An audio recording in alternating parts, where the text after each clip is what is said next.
Isang basong lason kapalit ng bilyong-bilyong yaman. Habang nakaratay ako sa altar ng kamatayan si Darius at ang kanyang kabit ay nagpipista na sa aming silid tulugan. Isang kasangkapan ka lang, Nerissa, bulong ng asawa ko. Pero bago pa man tumulo ang aking dugo, ang lahat ng kanilang ari-arian ay akin na. Ang Nerissang tanga ay patay na. Ang nagising ay isang babaeng hihigop sa inyong huling hininga. Paano guguho ang kanilang toreng ginto sa loob ng isang gabi, tunghaya ng katarungang isusulat sa dugo at talino? Nakataas na ang aking kamay, hawak ang mamahaling kristal na kopa na naglalaman ng pulang alak, handang ipagdiwang ang unang gabi ng aking buhay bilang isang ganap na Montemayor. Ngunit bago pa man dumampi ang malamig na salamin sa aking mga labi, isang pamilyar na boses mula sa siwang ng hindi nakasara ng maayos na pinto ang humiwa sa katahimikan ng gabi. Siguraduhin mong maiinom niya ang gamot na yan hanggang sa huling patak, Darius.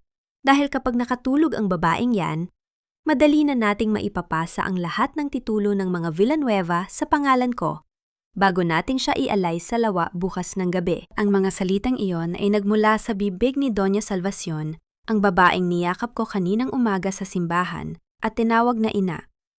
Isang matinding panlalamig ang gumapang mula sa aking mga paa paakyat sa aking gulugod. Hindi ito isang bangungot. Ito ang realidad na nagkukubli sa likod ng mga ngiti at marangyang kasal.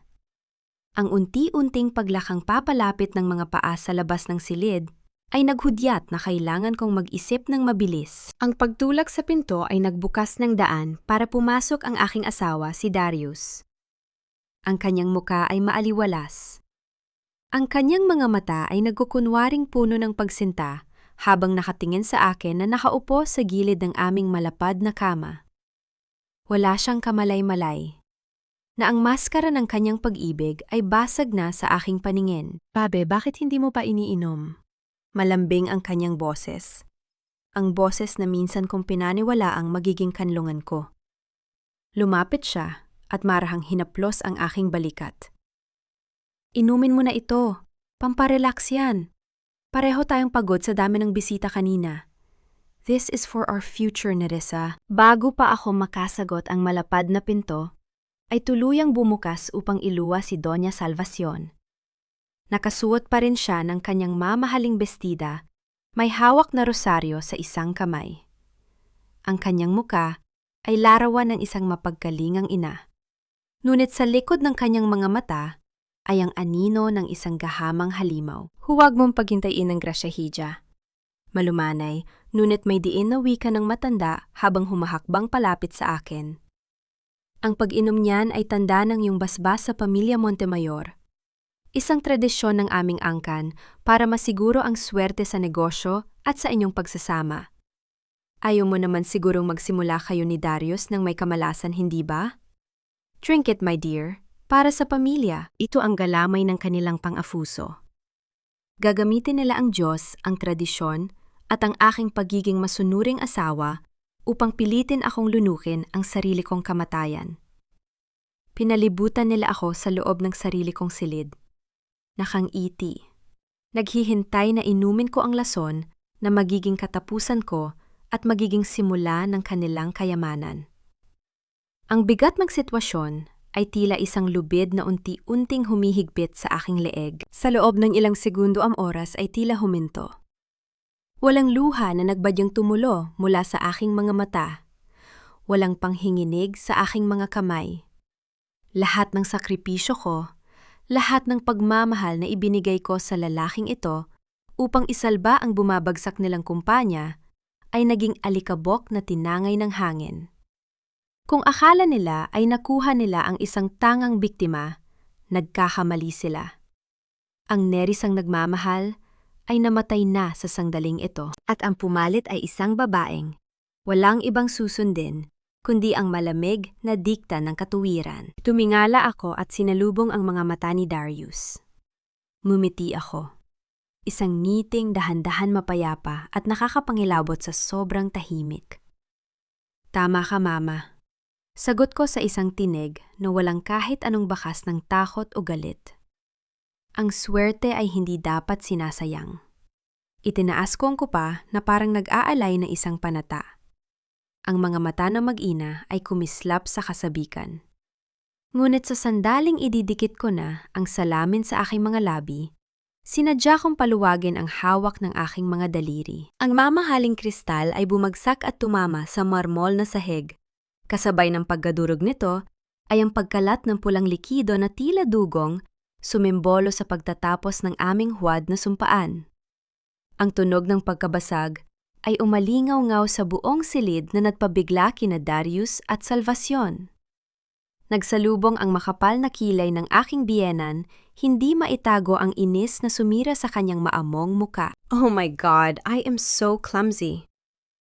Tahimik kong wika, ang aking mga mata ay inosenteng nakatingin sa nagkalat na alak bago bumalik kay Darius. Patawad, babe. Siguro ay dahil sa sobrang pagod ko. Nahihilo na yata ako. Nerissa, ano bang ginawa mo? Ang boses ni Salvacion ay tumaas ng isang lebel, ang kanyang pagkainis ay hindi na niya nagawang itago. Ang alak na iyon ay espesyal na inihanda ng ating albularyo. Pasensya na po talaga, Mama. Tugon ko nang hindi inaalis ang malamig na ngiti sa aking mga labi. Huwag kayong mag-alala. Sigurado naman akong may bukas pa para sa mga ritual na yan. Hindi po ba gusto ko na sanang magpahinga? Masama ang pakiramdam ko. I'm sure you both understand how draining today was. Hindi sila makapagreklamo nang hindi nagmumukhang kahina-hinala. Nagkatinginan ang mag-ina, ang kanilang mga panga ay magkatikom sa gigil. Pilit nang ngumiti si Darius, ngunit ang kanyang mga mata ay nagliliyab sa pagkabigo. Sige, magpahinga ka na. Pilit na malumanay na sagot ni Darius habang tinatalikuran ako. Inalalayan niya ang kanyang ina palabas ng silid. Ang dahan-dahang pagsara ng pinto, ang tuluyang naghiwalay sa akin sa mga halimaw. Sa halip na umiyak o magmukmok, mabilis akong tumayo mula sa kama. Nawala ang anumang bakas ng pagod sa aking katawan. Ang kailangan ko ngayon ay hindi awa sa sarili, kundi ebidensya. Lumapit ako sa mesa kung saan naiwan ni Darius ang kanyang tablet na naga-charge. Alam kong hindi niya pinapalitan ang kanyang password. Inhal palagi ngang ipinagmamalaki na wala siyang itinatago sa akin.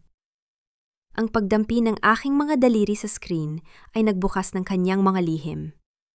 Pinuksan ko ang kanyang mga mensahe. Wala akong pakialam sa mga transaksyon ng negosyo ngayon. Ang hinahanap ko ay ang koneksyon niya sa labas. Hindi ako nahirapang hanapin. Isang mensahe ang biglang lumitaw sa screen. Nagmula sa isang pangalang nakarehistro bilang Sofia. Ang laman ng mensahe ay hindi nagpapahayag ng simpleng pagbate. Ang mga salitang nakapaskil sa maliwanag na screen ay sapat na upang tuluyang sunugin ang anumang natitirang awa sa aking puso. Babe, napainom niyo na ba sa kanya ang lason? Nakapag-impake na ako ng mga gamit. Pwede na ba akong lumipat siyan sa master bedroom bukas ng gabi kapag wala na siya? Ang aking asawa ay hindi lamang nagpaplanong patayin ako para sa pera. Pinaplano rin niyang iuwi ang kanyang kabit sa mismong kama kung saan kami dapat matutulog na yon. Ang kapangahasan ng mga taong ito ay sumagad na sa sugdulan. Ibinaba ko ang tablet, ang aking paghinga ay kalmado. Ngunit, ang aking isipan ay nagsisimula ng bumuo ng isang imperyo ng paghihigante. Hindi ako mamamatay bukas, Darius. Ngunit, sisiguraduhin kong bukas din magsisimula ang pagguho ng inyong napakagandang impyerno. Ang sikat ng araw na tumatagos sa bintana ng aming silid ay tila mga daliri ng apoy na sumusungkit sa aking balat, ngunit sa loob ng aking dibdib, tila may isang malalim na balon ng yelo na hindi matunaw-tunaw. Pinanood ko si Darius, habang natutulog ang kanyang mukha ay payapa at mukhang inosente. Mahirap paniwalaan na ang lalaking ito na nangako sa akin ng habambuhay na katapatan ay nagbibilang na lamang ng oras bago ako itapon sa kailaliman ng lawa. Dahan-dahan akong bumangon at nagtungo sa hapagkainan para sa agahan. Doon ay naghihintay na si Doña Salvacion, Nakasuot ng puting sutla.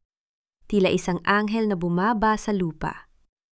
Sa harap niya ay may isang maliit na tasang umuusok. Naglalabas ng amoy na matapang at kakaiba ang paborito niyang herbal na tsaa na lagi niyang ipinipilit sa akin. Good morning, Hiha. Mukhang hindi maganda ang gising mo. Bungad ng matanda habang ang kanyang mga mata ay mapanuring nakatitig sa akin. Uminom ka nito. Ito ay gawa sa mga ugat na pinagpala ng ating albularyo.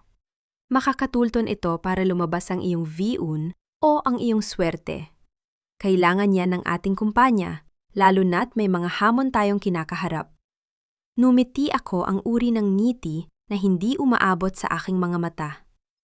Salamat po, Mama. Ang bait niyo talaga sa akin. Kinuha ko ang tasa dinama ang init nito sa aking palad. Alam ko ang laro niya. Ang gamot na ito ay hindi para sa swerte.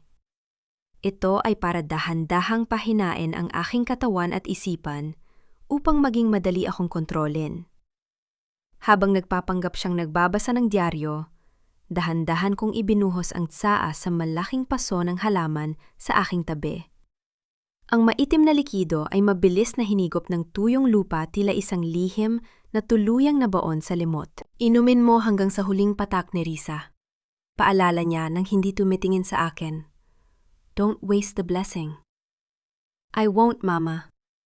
Hinding-hindi ko sasayangin ang anumang ibinibigay niya sa akin. Sagot ko habang inilalapag ang basyong tasa. Pagkatapos ng agahan, nagtungo ako sa opisina ni Darius sa loob ng mansyon. Alam kong wala siya roon dahil may importante daw siyang meeting na alam ko namang pakikipagtipan lamang kay Sofia. Kinamit ko ang pagkakataong ito upang busisiin ang mga dokumentong itinatago nila. Bilang anak ng isang negosyante, ang pagbabasa ng financial statements ay parang paghinga lamang sa akin. Hindi nagtagal na tagpuan ko ang hinahanap ko sa ilalim ng mga tumpok ng folder. Ang kumpanya ng mga Montemayor ay hindi lamang nalulugi. Ito ay nasa bingit na ng tuluyang pagguho. May mga utang silang umaabot sa bilyong piso sa mga bangko at sa mga pribadong nagpapautang na may masasamang loob. Ang tanging dahilan kung bakit hindi pa sila kinakaladkad sa korte ay dahil sa pangalan ng aking ama, si Don Roberto Villanueva, na ginagamit nilang garantor nang walang pahintulot ko. Naramdaman ko ang pag-akyat ng dugo sa aking ulo. Ang mga buhong na ito ay hindi lamang magnanahaw ng buhay. Sila ay mga linta na sumisipsip sa lahat ng pinaghirapan ng pamilya ko. Ngunit ang mas nakakasuka ay ang isang dokumentong nakasingit sa gitna ng mga titulo ng lupa. Isa itong special power of attorney na may peking lagdako nagbibigay ng karapatan kay Darius na ibenta ang aming ancestral estate sa Batangas. How dare you! Bulong ko sa hangin ng aking boses ay gumaralgal sa tinde ng puot, ngunit agad ko itong pinigil. Hindi ako dapat magpadala sa emosyon. Ang galit ay dapat maging gasolina para sa aking plano. Nabalik lamang ako sa wisyo nang marinig ko ang yabag ng mga sapatos sa labas. Mabilis kong ibinalik ang mga folder sa dati nilang ayos at umupo sa harap ng bintana, tila nakatitig lamang sa malawak na garden. Bumukas ang pinto at iniluwa si Darius ang kanyang buhok ay medyo gulo. At may bahid ng pabango ng babae isang matamis at masangsang na amoy na hindi ko kailanman ginamit. Babe, bakit ka nandito? I missed you this morning. Sabi niya sabay halik sa aking no. Ang labi niya ay malamig, walang buhay. I missed you too, Darius. How was your meeting? Naging maayos ba ang usapan tungkol sa bagong project? Tanong ko habang inaayos ang kanyang kurbata. Yes, of course. Medyo naging mainit lang ang diskusyon sa board. Alam mo naman, business is business. Everyone is stressed. Sagot niya habang iniiwas ang kanyang tingin. By the way, Mama said you finished your tea. Good girl. Kailangan nating panatilihing malakas ang katawan mo para sa ritual bukas ng gabi sa lawa. It's for the company's future, remember? Of course I remember. Lahat ng ito ay para sa ating kinabukasan. Sabi ko habang dahan-dahang hinahaplos ang kanyang dibdib, nararamdaman ang mabilis na tibok ng kanyang pusong puno ng kasinungalingan. Actually, Darius, may naisip ako. Bakit hindi natin imbitahan ng ilang mga investors dito sa bahay bukas? Para naman makita nila na matatag tayo bago ang malaking launch. Sandaling natigilan si Darius, tila hindi inaasahan ng aking mungkahi. Investors bukas, pero ang ritual. The ritual can happen after, diba? After all, investors are the real luck in business. Mungkahi ko sa isang tonong mapangakit at tila walang malay. Gusto ko lang makatulong sa'yo, babe. Ayokong makita kang nahihirapan. Bago pa man siya makasagot, tumunog ang kanyang cellphone sa ibabaw ng mesa. Isang notification ang lumabas. Kahit hindi ko direktang tinitingnan, kitang-kita ko ang pangalan ni Sofia. Wait, babe, I need to take this. Important client. Mabilis niyang kinuha ang phone at lumabas ng silid.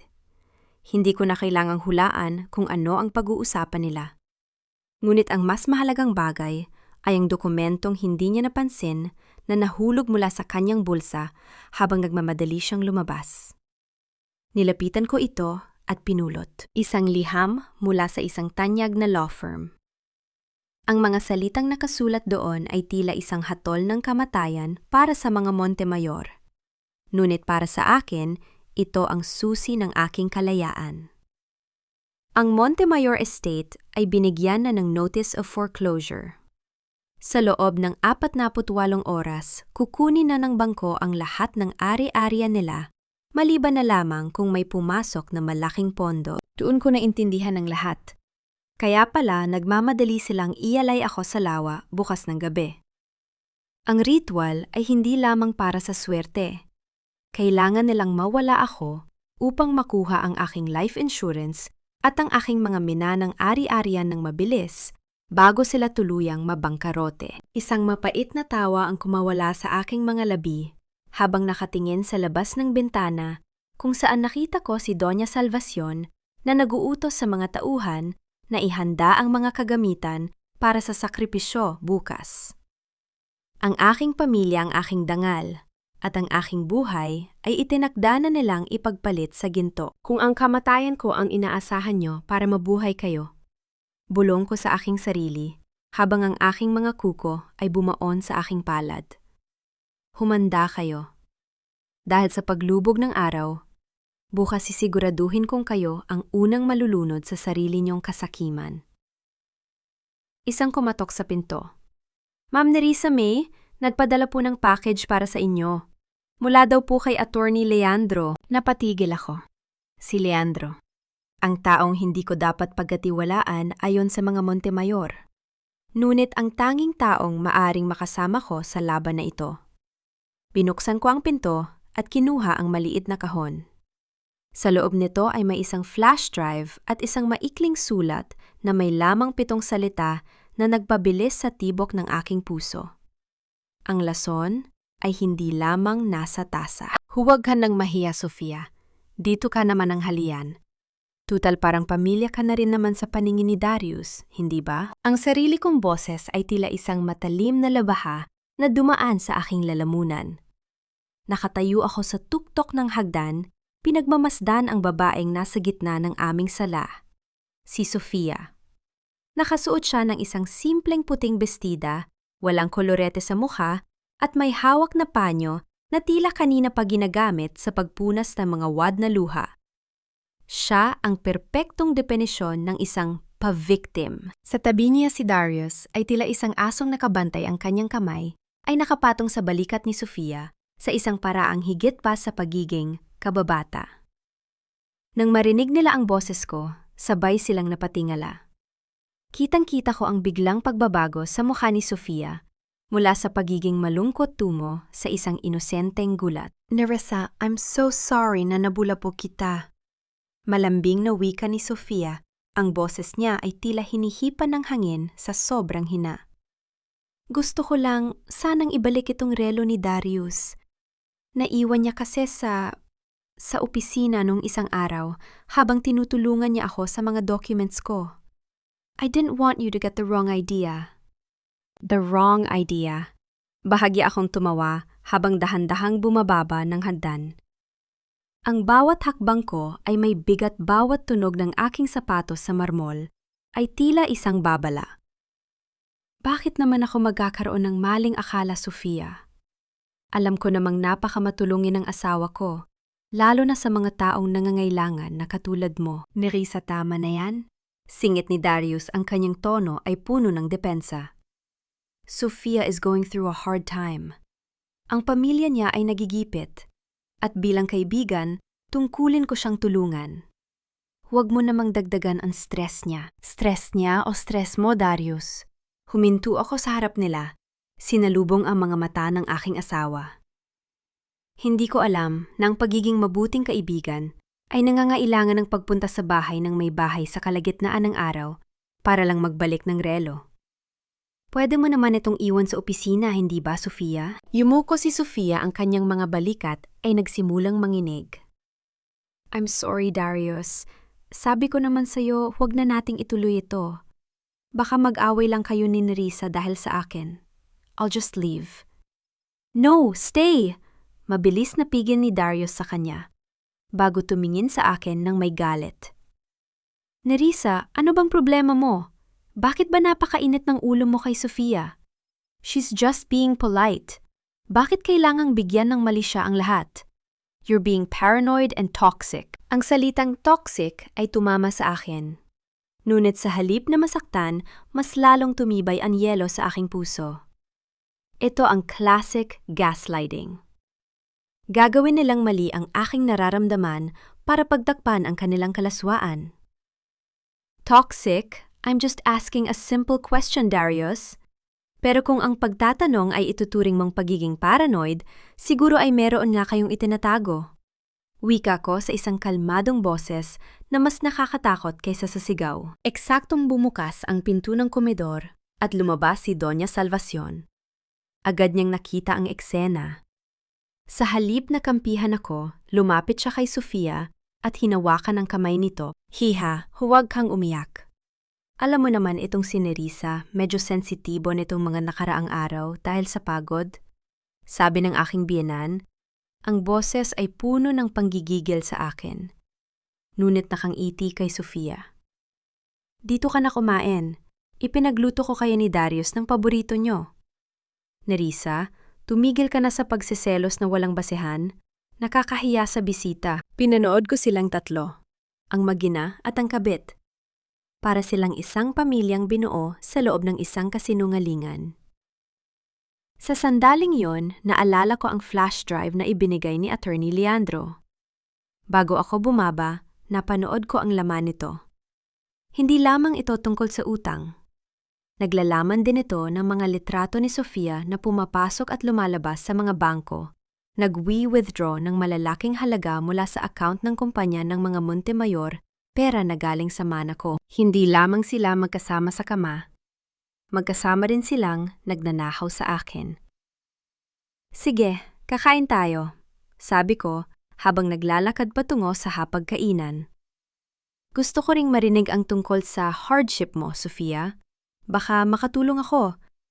After all, I have more than enough resources to solve problems. Habang kumakain ang kapaligiran ay puno ng tensyon. Si Sofia ay nagkukunwaring halos hindi makakain habang si Darius ay panayang asikaso sa kanya. Ang bawat subo ko ay tila paglunok ng apoy. Ngunit, nanatili akong tahimik. Alam mo, Sofia, panimula ko habang dahan-dahang hinihiwa ang karne sa aking plato. Ang balat mo ay medyo maputla. Siguro ay hindi ka nakakatulog ng maayos. O baka naman marami kang iniisip like finances. Napatigil si Sofia sa pagsubo. Opo, medyo mahirap lang po ang buhay ngayon. Talaga? Pero nakita-kita kahapon sa Makati, malapit sa isang private bank. Akala ko nga ay magta-transfer ka ng pondo. Ang ganda pa naman ng sasakyan mo. Akala ko ay wala kang problema sa pera. Dugtong ko. Ang aking mga mata ay nakatitig ng diretso sa kanya. Nabitiwan ni Darius ang kanyang kutsara, lumikha ito ng isang matiling tunog sa pinggan. Nerissa, what are you talking about? Sofia doesn't have a car. Hinatid ko lang siya. Baka nagkakamali lang ako, sabi ko sabay inom ng tubig. Marami kasing tao ang mahilig magpanggap ngayon. Yung akala mo ay kawawa, yun pala ay bihasa sa pagmamanipula ng pera ng ibang tao. Right, Mama? Tumingin ako kay Doña Salvacion. Ang kanyang mga mata ay nanliit. Alam niyang may alam ako, ngunit hindi niya alam kung hanggang saan. Tapusin na natin ang pagkain na ito. Malamig na utos ng matanda. Nerissa, kailangan nating ihanda ang iyong gamit para sa ritual mamayang gabi. Ang ating albularyo ay darating na. I'm ready, Mama. More than you can imagine, sagot ko. Pagkatapos ng tanghalian, habang nag-aayos si Sofia para umalis, sinadya ko siyang harangin sa pasilyo kung saan walang makakakita sa amin. Ang kanyang maamong mukha ay agad na palitan ng isang mapang-uyang na ngiti nang mapagtanto niyang wala si Darius sa tabi niya. You think you're so smart, don't you? Bulong ni Sofia. Ang boses niya ay wala na ang tamis, tila isang ahas na naglalabas ng lason. Kahit anong gawin mo, si Darius ay sa akin pa rin uuwi. Isang luck ka lang sa pamilyang ito, Nerissa. Isang tool. After tonight, wala ka ng silbi. Isang tool. Lumapit ako sa kanya. Ang aming mga mukha ay ilang pulgada na lamang ang pagitan. Sofia, darling, ang mga tool ay ginagamit para itayo ang isang bagay.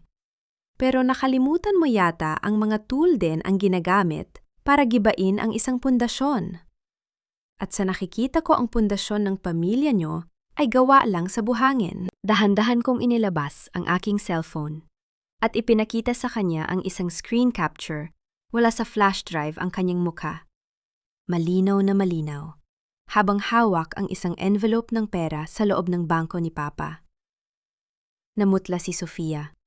Ang kanyang labi ay nanginig. Saan mo nakuha yan? I have my ways, bulong ko. Enjoy your lunch, Sofia! Dahil bukas ang tanging pagkaing matitikman mo ay ang abo ng iyong mga pangarap. Tumalikod ako at iniwan siyang nakatayo roon. Ang takot ay sa wakas ay nakaukit na sa kanyang muka. Pag-akyat ko sa aking silid, binuksan ko ang laptop at tinawagan si Attorney Leandro. Leandro, ihanda mo ang lahat. Ang ritual, mamayang gabi, ay hindi magiging isang alay, sabi ko habang nakatingin sa portrait ng aking ama sa dingding. Gagawa tayo ng sarili nating palabas at sisiguraduhin nating ang lahat ng nanonood ay hinding-hindi makakalimot. Ang katarungan ay madalas na inilalarawan bilang isang babaeng may piring ang mga mata at may hawak na timbangan. Ngunit sa mundong ginagalawan ko ang katarungan ay hindi bulag. Ito ay matalas mapagmatyag at may hawak na mahabang listahan ng mga utang na dapat bayaran. Sa loob ng isang tago at madilim na opisina sa dulo ng isang gusali sa Makati, nakaupo ako sa tapat ng isang lalaking. Ang titig ay kasing talas ng kanyang suit. Si Attorney Leandro Valderrama. Hindi siya ang tipo ng abogado na makikita mo sa mga billboard. Siya ang tipo na tinatawag kapag ang isang imperyo ay kailangang gibain ng walang iniiwang bakas. Sigurado ka na ba rito, Nerissa? Tanong ni Leandro habang inilalapag ang isang makapal na dokumento sa ibabaw ng lamesa. Kapag pinirmahan mo ang irrevocable revocation na ito, lahat ng special power of attorney na ibinigay mo kay Darius ay mawawala ng bisa. Higit pa roon ang mga asset na inilipat nila sa pangalan ni Sofia ay mafa-freeze sa ilalim ng kasong grave misappropriation of funds. Iyon ang plano, Leandro? Sagot ko.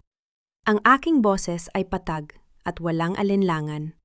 Gusto kong makita ang mga mukha nila kapag sinubukan nilang i-access ang pera ko at ma-realize na wala na silang mahahawakan kahit isang sentimo. Hindi lang yon. Pagpapatuloy ni Leandro, ang kanyang mga daliri ay mabilis na nag-e-encode sa kanyang laptop. I've already coordinated with the bank's fraud department. Ang ebidensya ng forgery sa mga dokumento ng ancestral estate mo ay sapat na para makulong si Darius ng 10 taon. Pero ang nanay niya, si Doña Salvacion, mas mahirap siyang huliin. Malinis siyang maglaro. Kaya nga gagamit tayo ng ibang paraan para sa kanya. Tumayo ako at lumapit sa bintana. Pinagmamasdan ang mga ilaw ng lungsod na tila mga hiyas sa dilim. Ang mga taong naniniwala sa sumpa ay madaling mabulag ng sarili nilang takot. I'll handle the psychological part. Ikaw ang bahala sa legal na aspeto. Mabilis ang mga sumunod na oras. Pinirmahan ko ang bawat pahina ng dokumento, bawat pirma ay tila isang kuko na ibinabaon ko sa kabaong ng mga Montemayor. Pagkatapos ibinigay sa akin ni Leandro ang isang maliit na bag na naglalaman ng mga high-tech na gamit mga hidden cameras na kasing liit ng butones at mga motion sensors na kayang mag-detect kahit ng pinakamahinang paghinga. Mag-iingat ka sa loob ng mansyon? Paalala ni Leandro bago ako umalis. Ang mga taong desperado ay kayang gumawa ng kahit anong karahasan kapag naramdaman nilang nasusukol na sila.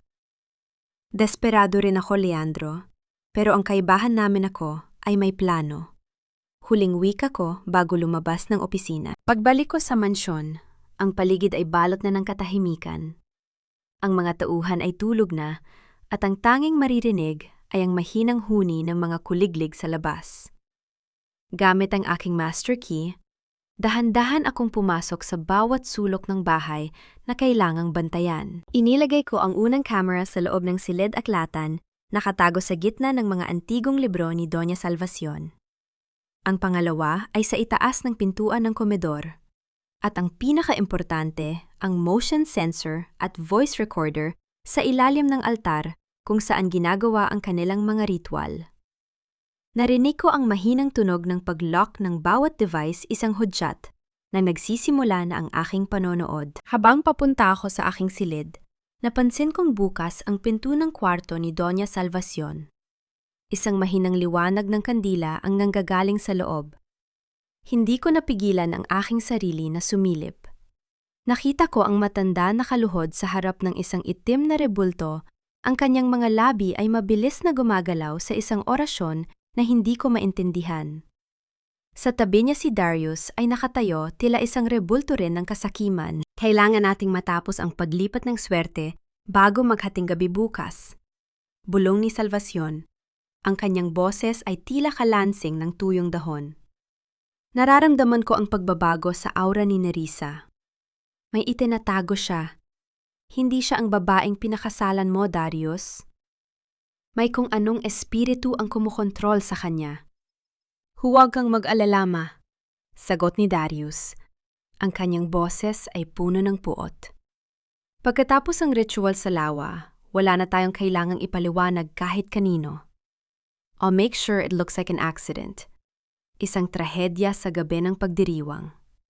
Naramdaman ko ang panginginig ng aking mga kamao, hindi dahil sa takot, kundi dahil sa matinding panggigigil.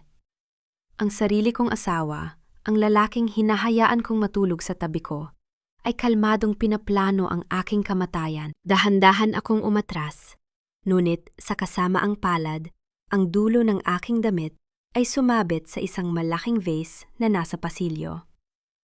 Narinig ang mahinang paggalaw ng seramika sa sahig. Sino yan? Ang boses ni Doña Salvacion ay matalas na parang kidlat. Mabilis akong nagtago sa anino ng malaking poste. Narinig ko ang mabibigat na yabag ng mga paa ni Darius na papalapit sa kinaroroonan ko.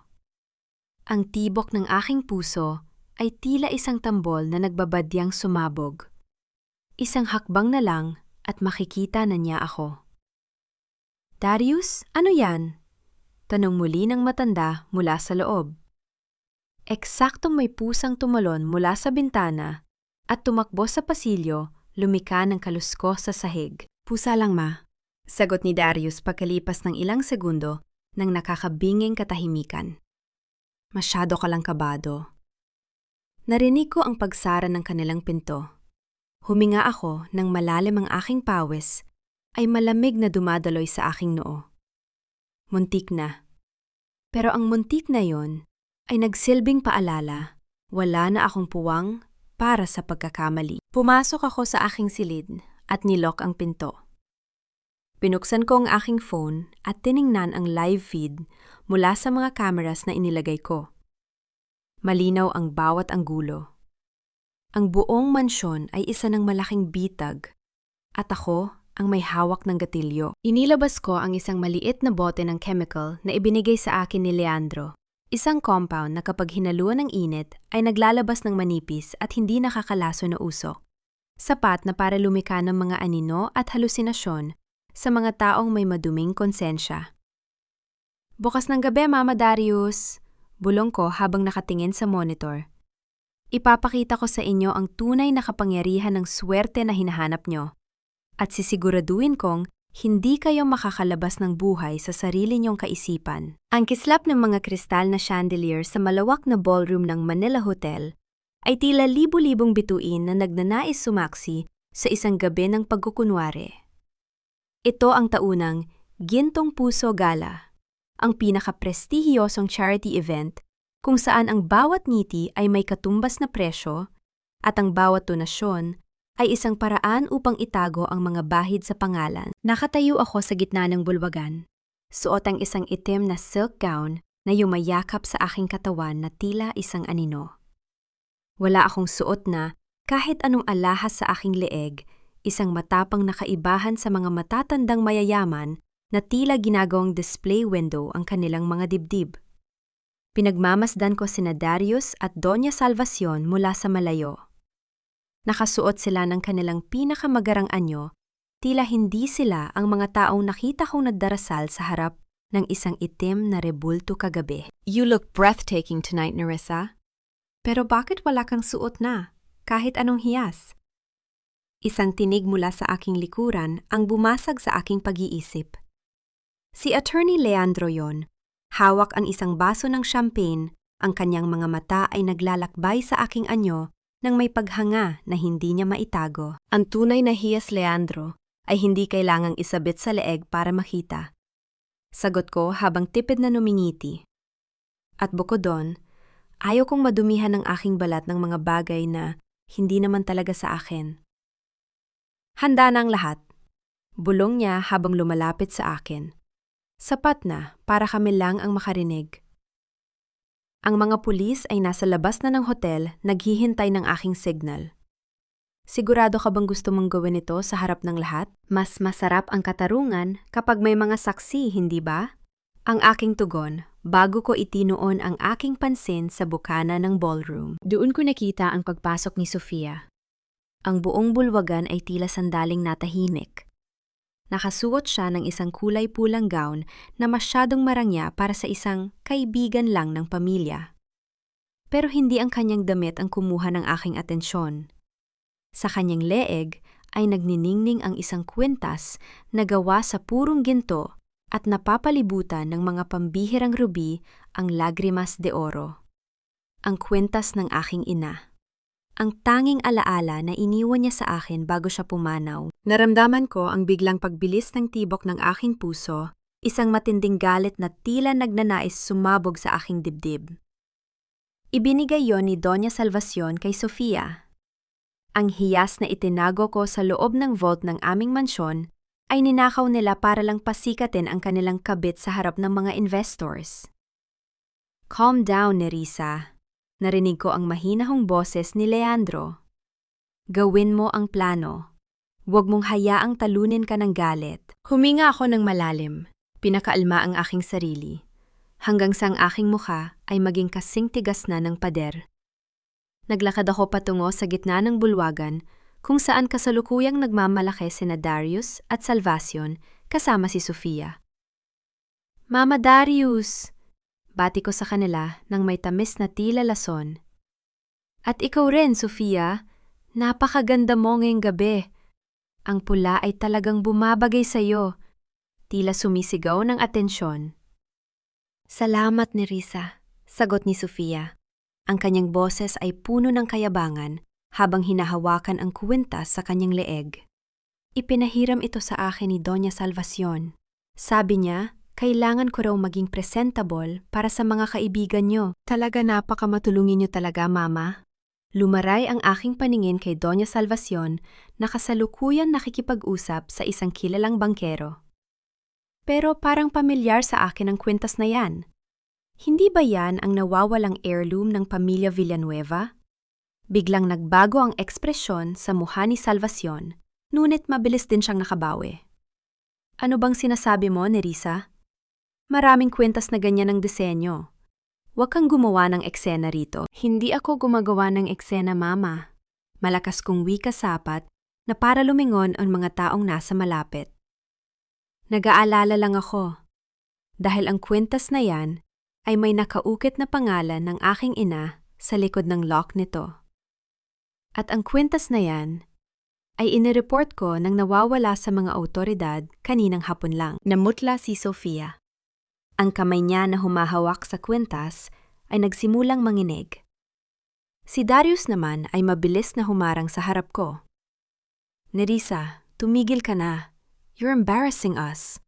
Let's talk about this at home. Bakit tayo maghihintay sa bahay, Darius? Kung ang ebidensya ay nandito na.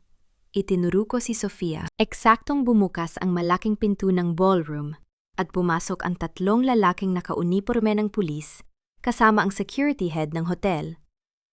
Ang mga tao sa paligid ay nagsimulang magbulungan ang tunog ng kanilang mga usapan ay tila mga bubuyog na dumadami sa loob ng silid. Officer, heto ang babaeng tinutukoy ko. Sabi ko habang itinuturo si Sofia sa harap ng lahat ng mga elitista ng bansa. Suot niya ang ninakaw na alahas mula sa aking personal na koleksyon. Ang halaga niyan ay aabot sa 10 milyong piso. Hindi ito totoo, sigaw ni Sofia. Ang kanyang inosenteng muka ay biglang napalitan ng takot. Ibinigay ito sa akin ni Doña Salvacion Darius. Tulungan mo ako. Ngunit si Darius ay hindi makakilos. Nakita niya ang mga kamera ng media na nagsimulang kumuha ng litrato at video. Ang kahihiyan ay tila isang malaking alon na lumunod sa kanyang pagkatao. Si Doña Salvacion naman ay tumalikod, tila hindi niya kilala ang babaeng kasama niya kanina lang. Ma'am, kailangan po namin kayong kapkapan at kunin ang alahas bilang ebidensya, sabi ng pulis habang hawak ang braso ni Sofia. Huwag niyo akong hawakan, Darius. Pagwawala ni Sofia, ngunit wala siyang nagawa nang tanggalin ng pulis ang kuwenta sa kanyang leeg. Ang kanyang pulang gown ay tila naging simbolo na lamang ng kanyang kahihiyan sa halip na karangyaan. Lumapit ako kay Sofia habang pilit siyang inilalabas ng mga pulis sa ballroom. Ang bulungan ng mga tao ay tila isang hatol na nagpabagsak sa kanyang dangal. Huminto ako sa tapat niya at bumulong sapat na para siya lang ang makarinig. Cheap things look even cheaper on the wrong person, dear. Ang pula ay kulay ng tapang, pero sa iyo, mukhang kulay ito ng babala. Babala na hindi mo dapat kinalaban ang taong nagmamay-ari ng lahat ng tinatapakan mo. Tumingin si Sofia sa akin nang may nanlilisik na mga mata, ngunit ang luha ng takot ay mas nangingibabaw. Ipapapatay ka nila, Nerissa. Hindi ka nila patatawarin. Hahayaan ko silang sumubok. Malamig kong sagot bago ko siya tinalikuran. Hinarap ko sina Darius at Salvacion na ngayon ay pinapalibutan na ng mga bulong ng pagkadismaya mula sa kanilang mga kaibigan at investors. Ang mukha ni Darius ay maputla, ang kanyang mga kamao ay nakakuyom sa sobrang galit at hiya. Anong ginawa mo, Nerissa? Bulong ni Darius, ang kanyang boses ay nanginginig.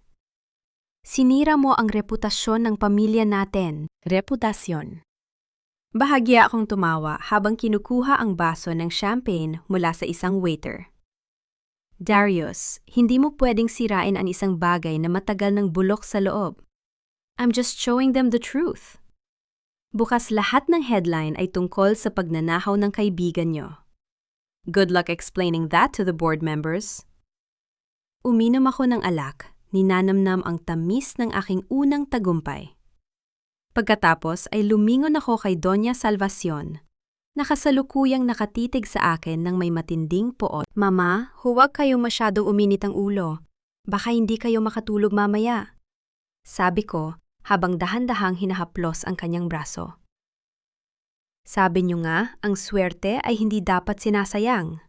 At ngayong gabi, naramdaman ko na ang swerte ay nasa panig ko na uli. Naglakad ako papalabas ng ballroom kasabay ni Leandro. Habang bumababa kami ng hagdan, naramdaman ko ang lamig ng hangin sa labas. Tila isang malinis na hininga pagkatapos ng mahabang panahon ng pagkakakulong. That was brutal, Nerissa. Sabi ni Leandro habang pinagbubuksan ako ng pinto ng sasakyan. Pero sigurado akong gaganti sila. Mas magiging mapanganib sila ngayon dahil napahiya mo sila. Alam ko, sagot ko habang nakatingin sa labas ng bintana. At yan ang hinihintay ko. Gusto ko silang maging mapanganib. Gusto ko silang magkamali.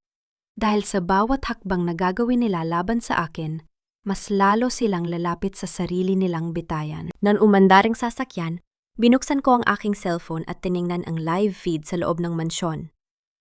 Nakita ko ang isang hindi kilalang tao na pumasok sa loob ng bakuran, may dalang isang itim na bag at patungo sa direksyon ng lawa. Isang malamig na ngiti ang sumilay sa aking mga labi.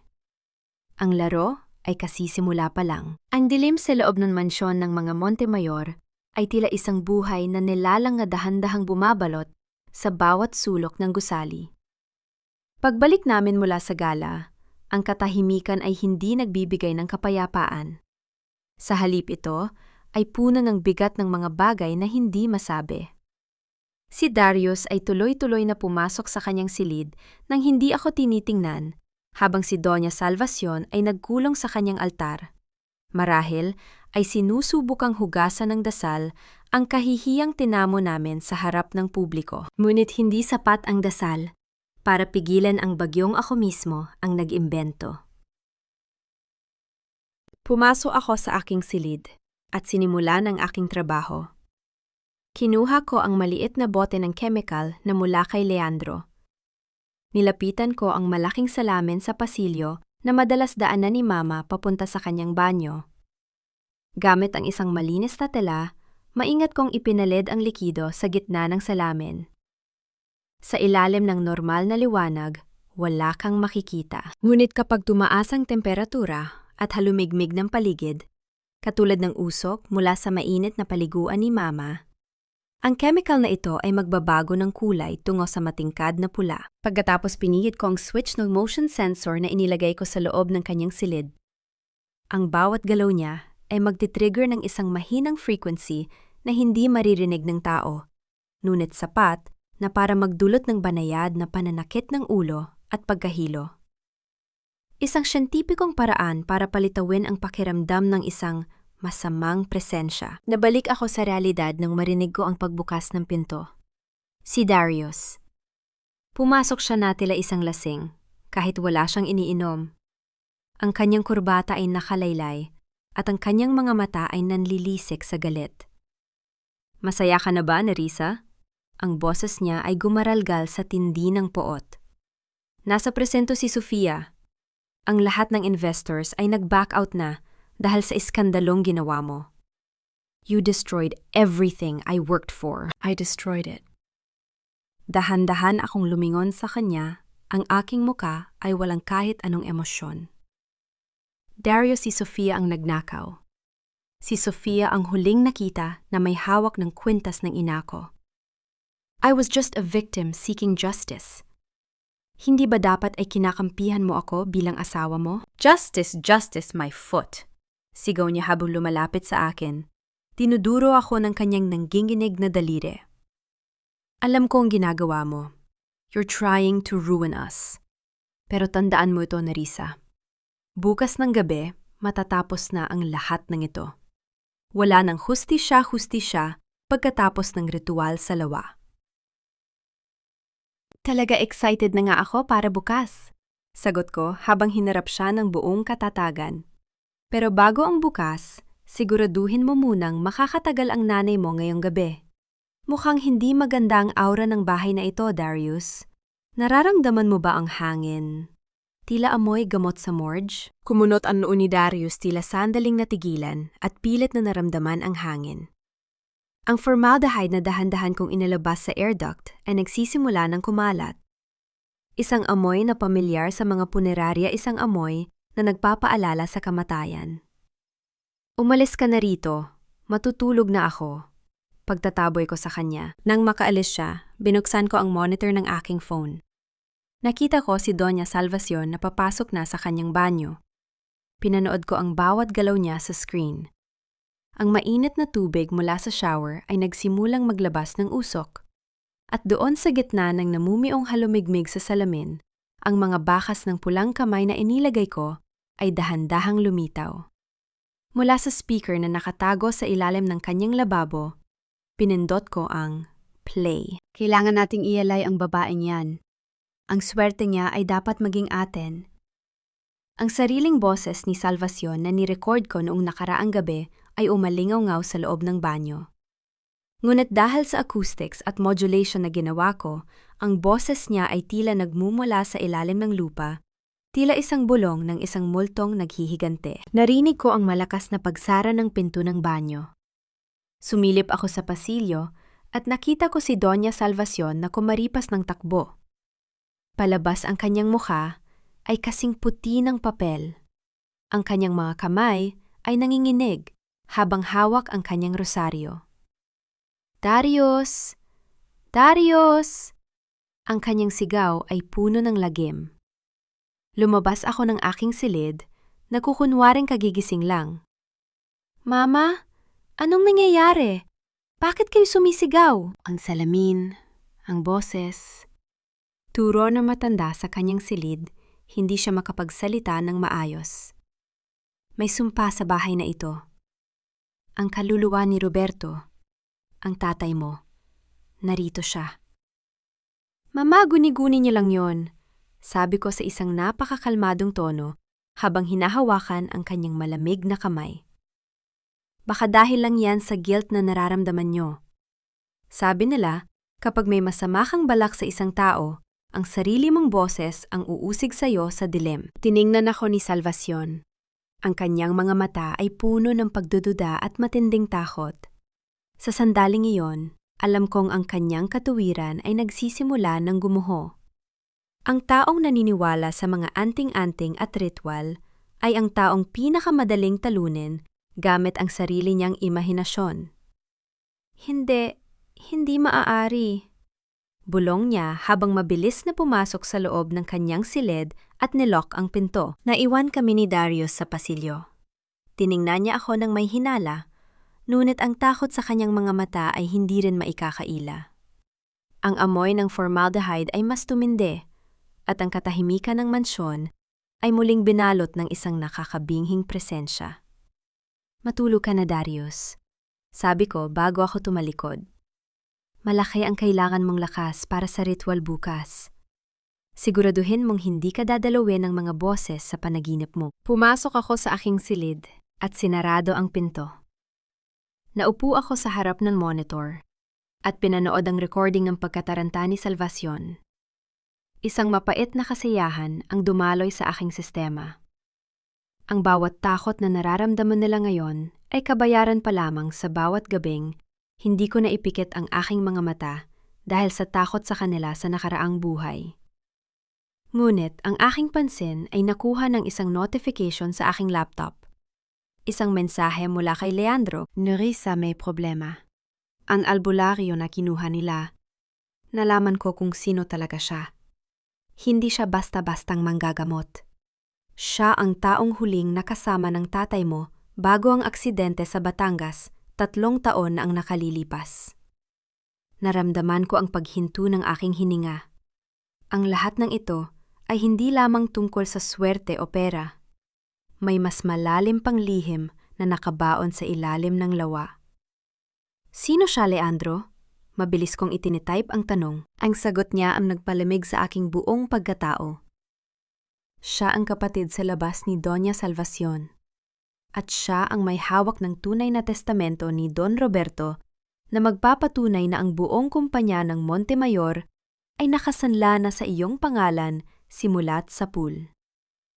Isang malakas na kalabog ang narinig ko mula sa bubungan ng mansyon, tila may isang magbigat na bagay na bumagsak. Sinundan ito ng isang matinis na tunog ng pagbasag ng salamin mula sa altar ni Salvacion. Ang ritual ay hindi pa nagsisimula. Pero ang mga anino ng nakaraan ay nagsisimula na ring sumingil. Ang bawat pundasyon ng isang gusali ay nagsisimulang gumuho. Hindi dahil sa lindol mula sa labas, kundi dahil sa mga lamat na unti-unting lumalaki sa loob. Noong gabing iyon, matapos ang ingay ng pagkabasag ng salamin sa altar ni Doña Salvacion, alam kong ang lamat sa pag-itan ng mag-ina ay handa na para sa aking huling pagtulak. Mabilis akong lumabas ng aking silid at nagtungo sa kinaroroonan ng altar.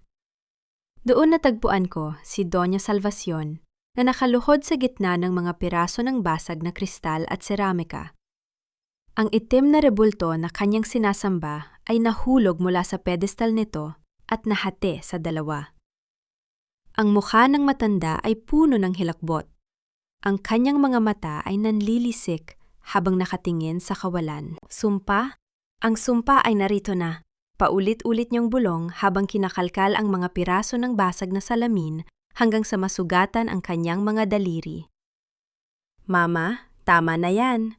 Masasaktan kayo. Dahan-dahan akong lumapit at hinawakan ang kanyang balikat. Darius, tulungan mo ang mama mo. Dumating si Darius na humahangos ang kanyang mukha ay halatang puyat at balisa. Nang makita niya ang kalagayan ng kanyang ina, agad niya itong binuhat paupo sa isang silya.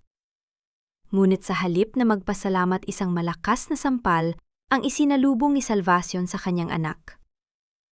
Ang tunog ng palad na tumama sa pisngi ni Darius ay umalingaw-ngaw sa tahimik na silid. Napatigagal si Darius ang kanyang kamay ay napahawak sa namumulang bahagi ng kanyang mukha. Ikaw, sigaw ni Salvacion. Ang kanyang daliri ay nakaturo sa muka ng kanyang anak. Ikaw ang nagdala ng kamalasan sa bahay na ito. Pinabayaan mo ang kumpanya. Pinabayaan mong manakawan tayo ni Sofia. At ngayon, pati ang proteksyon ng ating pamilya ay nawasak na dahil sa iyong kahulugan. Ma, ano bang pinagsasabi mo?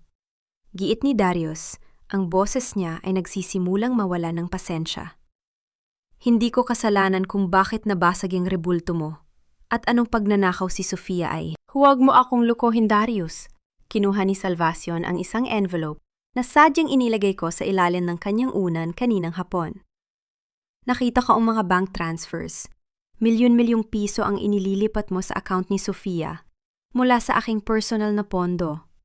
Gagamitin niyo ang pera ko para tumakas at iwan ako rito sa gitna ng gulo. Hindi ba? Ang dokumentong iyon ay isang pekeng ledger na ginawa ni Leandro. Ngunit ang mga detalye doon ay based sa mga tunay na transaksyon na ginawa ni Darius para sa kanyang sariling luho. Sa isip ng isang sakim na tulad ni Salvacion, ang bawat sentimong nawawala sa kanya ay isang mortal na kasalanan. Hindi totoo yan, Ma. Wala akong kinukuha sa iyo. Sigaw ni Darius. Ngunit ang kanyang pag-atras at pagkataranta ay lalong nagpatibay sa hinala ng matanda. Sinungaling. Muling sumigaw si Salvacion. Ang kanyang boses ay tila isang naggangalit na hayop. Lahat kayo ay gustong kumuha sa akin, pero hindi ako papayag. Ang swerte ni Nerissa ay akin. Akin lang. Pinanood ko silang dalawa mula sa gilid. Ang mag-inang dati ay magkakampi sa pagpaplano ng aking kamatayan ay ngayon ay naglalaway na sa galit sa isa't isa. Ang pagmamahal na nakabase sa pera at kapangyarihan ay kasing rupok ng basag na salamin sa kanilang paanan. Isang matamis na katuwaan ang naramdaman ko habang nakikita ang kanilang pagkakawatak-watak. Siguro ay kailangan niyo munang magpalamig ng ulo. Singit ko sa isang tonong puno ng pag-aalala. Darius, ihatid mo na si Mama sa kanyang kwarto. Ako na ang maglilinis dito. Nang makaalis sila, kinuha ko ang aking phone at tiningnan ang monitor. Nakita ko si Darius na pumasok sa kanyang sariling opisina, galit na itinulak ang mga gamit sa kanyang lamesa. Kinuha niya ang kanyang phone at tumawag. Sofia, ayusin mo ang lahat. Kailangan nating makuha ang pirma ni Nerissa sa mga insurance papers bukas, bago pa tayo tuluyang ubusin ni Mama. Hindi ko na kaya ang baliw na matandang yon. Napakunot ang aking no. Insurance papers. Mukhang may mas malalim pa silang plano bukod sa pagpatay sa akin sa lawa. Gusto na lang siguraduhin na kahit mamatay ako, Ang bawat huling patak ng yaman ko ay mapupunta sa kanila. Eksaktong tumunog ang doorbell ng mansyon. Hating gabi na. Sino ang darating sa ganitong oras? Sumilip ako sa bintana at nakita ko ang isang matandang lalaki na nakasuot ng itim na barong, may hawak na isang kahoy na tungkod at isang bayong na luma. Ang kanyang aura ay mabigat, tila may dalang maitim na ulap sa kanyang paligid. Ito na siya, ang albularyo, ang kapatid ni Salvacion, ang taong pumatay sa aking ama. Binuksan ni Doña Salvacion ang pinto nang hindi naghihintay ng katulong.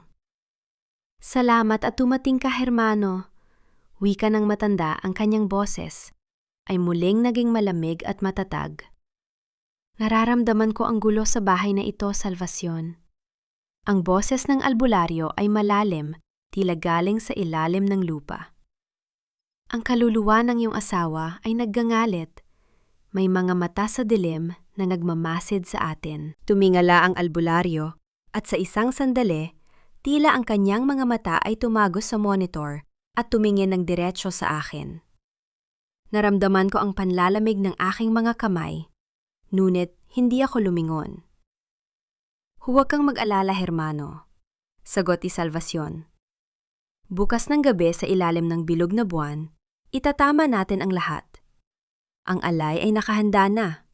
Ang lawa ay nagugutom na. Siguraduhin mo lang na ang babaeng yan ay walang malay. Babala ng albularyo.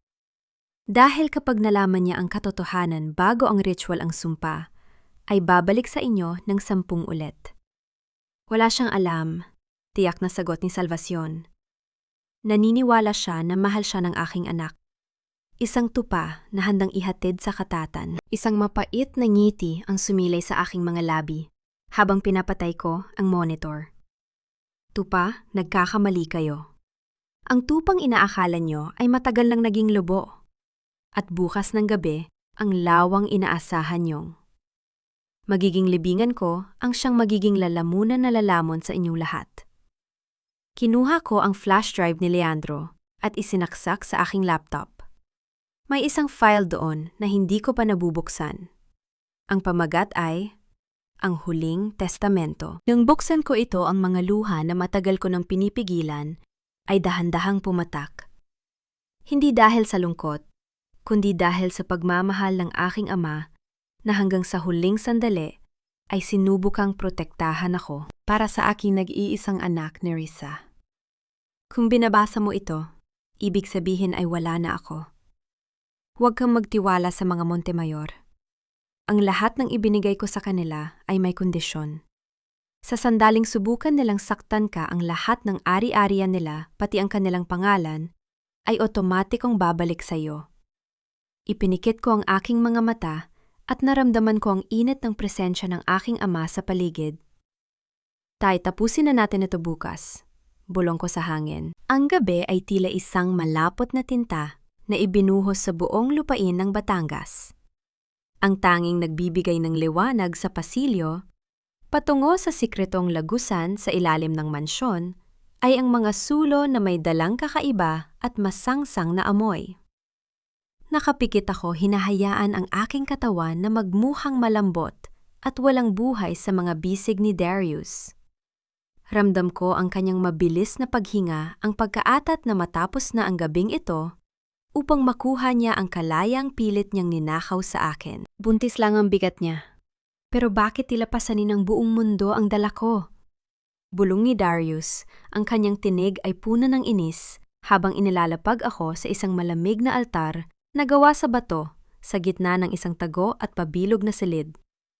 Narinig ko ang mahinang tunog ng bakal na pintong isinara at ang pag-ikot ng kandado. Narito na kami, ang silid ng sakripisyo. Amoy luma, amoy amag, at amoy kamatayan. Huwag kang magreklamo, Darius. Ang bigat na yan ay katumbas ng bilyong pisong inheritance na magiging atin bukas. Ang boses ni Doña Salvacion ay umalingaw-ngaw sa paligid, may dalang autoridad na tila siya ang reyna ng kadiliman. Hermano, simula na ang paghahanda. Ang buwan ay nasa pinakamataas na nitong punto. Narinig ko ang mabibigat na yabag ng albularyo ang lalaking pumatay sa aking ama. Ang bawat hakbang niya sa batong sahig ay tila isang hatol na nagpapabilis sa tibok ng aking puso. Ngunit nanatili akong hindi kumikilos. Ginamit ko ang lahat ng aking lakas upang pigilin ang panghinginig ng aking mga kamay. Kailangan nating patuluin ang kanyang dugo sa gitna ng simbolo, wika ng albularyo sa kanyang malalim at nakakapangilabot na boses. Sa sandaling ang huling hininga niya ay pumanaw ang lahat ng swerteng nakatadana sa kanya ay lilipat sa dugong Montemayor. Ngunit kailangan niyang mamatay na naniniwalang siya ay minahal upang ang kaluluwa niya ay hindi maghigante. Isang mapait at malakas na tawa ang kumawala kay Darius. Ang tunog nito ay tila isang matalim na kutsilyong humihiwa sa aking kaluluwa. Minahal sa, tingin niyo ba talaga ay mamahalin ko ang isang boring na babaeng tulad ni Risa? Sabi ni Darius, at naramdaman ko ang kanyang pagdura sa sahig malapit sa aking kinaroroonan. Kung hindi lang dahil sa pera ng tatay niya, hindi ko siya matitiis kahit isang gabi. Si Sofia ang buhay ko. Si Sofia ang babaeng karapat-dapat sa lahat ng ito. Si Nerissa, isang kasangkapan lang siya. Isang bank account na may mukha. Tama na ang daldal, Darius, saway ni Salvacion. Pagkatapos nito, itatapon natin ang katawan niya sa pinakamalalim na bahagi ng lawa. Sasabihin natin sa mga pulis na nawala siya sa gitna ng ritual. Dahil sa sobrang depresyon sa nangyari sa gala. Isang trahedya. Isang malungkot na pagwawakas para sa lucky bride ng mga Montemayor. Sayang din siya, dagdag ng albularyo habang nararamdaman ko ang pagdampi ng isang malamig na talim sa balat ng aking braso. Pero ang buhay ay para sa mga matatalino, hindi para sa mga mapagkakatiwala. Sapat na. Ang bawat salitang binitawan nila ay nakarecord na. Ang bawat pag-amin sa pagpatay sa aking ama at ang planong pagpaslang sa akin ay malinaw na narinig ng buong mundo. Dahan-dahan kong idinilat ang aking mga mata. Ang liwanag ng mga kandila ay sumalubong sa akin, kasabay ng gulat na ekspresyon sa mukha ni na Darius at Salvacion. Hindi sila makapagsalita. Ang kanilang mga bibig ay nakabukas, ngunit walang tunog na lumalabas. Ang buhay ay para sa mga matatalino, hermano. Pag-uulit ko sa kanyang huling sinabi, ang aking boses ay malamig, matatag, at puno ng otoridad na hindi nila kailanman nakita sa akin. At sa gabing ito, mukhang ako ang pinakamatalino sa inyong lahat. Nerissa, bakit kagising? Nanginghinig na tanong ni Darius. Mabilis siyang umatras hanggang sa tumama ang kanyang likod sa pader. Sa tingin mo ba talaga ay iinumin ko ang pampatulog na ibinigay niyo? Tumayo ako mula sa altar. Ang aking tindig ay tuwid at walang kahit anong bakas ng panghihina. Gusto ko lang marinig mula sa sarili ninyong mga bibig ang lahat ng ginawa niyo kay Papa. At narinig ko na ang lahat ng kailangan ko. Walang makakarinig sa iyo rito, Nerissa. Sigaw ni Doña Salvacion, mabilis na bumalik ang kanyang kabangisan. Ang silid na ito ay soundproof. Hermano, tapusin mo na siya ngayon. Itinaas ng albularyo ang kanyang itim na balisong handa ng sumugod. Ngunit bago pa man siya makagawa ng unang hakbang, itinaas ko ang aking kamay at ipinakita ang aking cellphone. Soundproof ang silid na ito para sa boses mama, pero hindi para sa satellite internet. Isang malamig na ngiti ang sumilay sa aking mga labi habang inihaharap ko sa kanila ang screen. Live stream ito, Darius. 50,000 tao ang nanonood sa ating ngayon. At kasama na doon si Attorney Leandro at ang mga awtoridad na nasa labas na ng mansyon sa sandaling ito. Ang mukha ni Doña Salvacion ay biglang naging abo.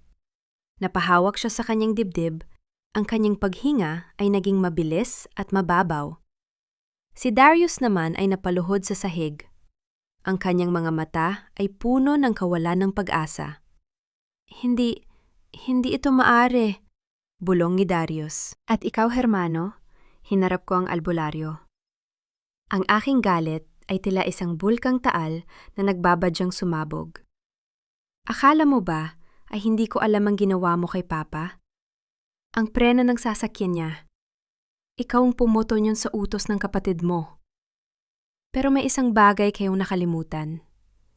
Ang katotohanan ay hindi kayang ibaon sa ilalim ng lawa. Narinig ang malakas na tunog ng pagpilit na pagbubukas ng bakal na pinto mula sa itaas.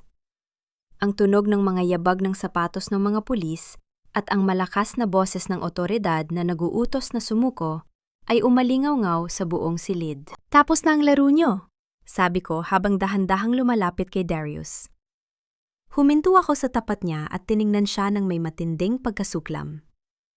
Ang bawat bilyong pisong inheritance na pinag-iinteresan mo, wala kang makukuha kahit isang kusing. Dahil ayon sa huling testamento ni Papa, ang lahat ng ari-ariya ng mga Montemayor ay nakasanla na sa akin mula pa nung araw na pinakasalan mo ako. You didn't marry a gold mine, Darius. You married your own bankruptcy. Isang malakas na pagbasag ng pinto ang sumunod, at ang silid ay biglang napuno ng liwanag mula sa mga flashlight ng mga pulis. Mabilis na dinakman ng mga awtoridad si Darius at ang albularyo, habang si Doña Salvacion ay tila isang lantang gulay na binuhat palayo.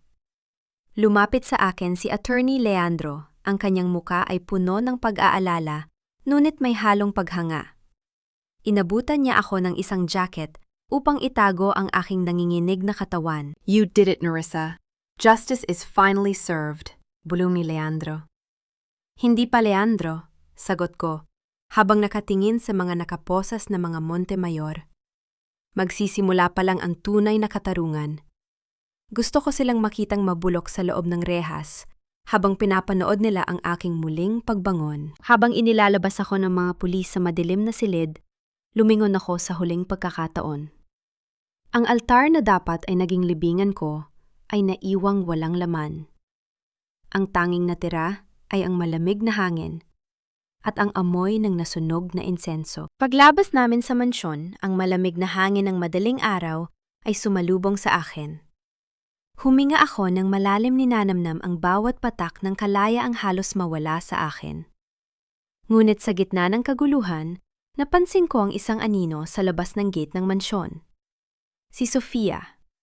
Nakatayo siya roon, nakasuot ng pang-alis na damit, may dalang maleta.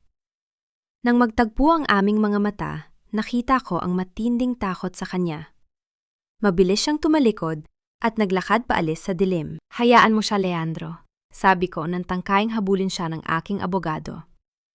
Wala siyang pupuntahan. Dahil ang lahat ng perang ninakaw niya ay na-freeze na natin kanina lang.